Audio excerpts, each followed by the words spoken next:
Die cue van ons nou praat, die dankbaarheid. As ons mense praat nie van, en miskien jump ek gaan nou. Ons praat nie van mental health baie nie. Hy sê nie, hy is lente gee toe Hy gewees. was te slim toe raak hy mal. Ek het mind you. Ons almal ken hy storie. hij zo omgaat? Ja, Eerst erop video, almal het so.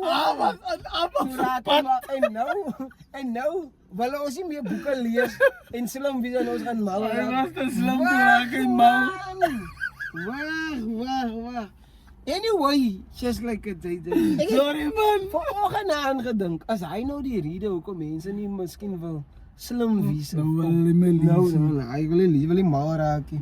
Anyway, so ja, ek dink die jargon wat mense gebruik is belangrik, maar Ja. om grateful te wees, om dankbaar te wees, soos die ou van die phone.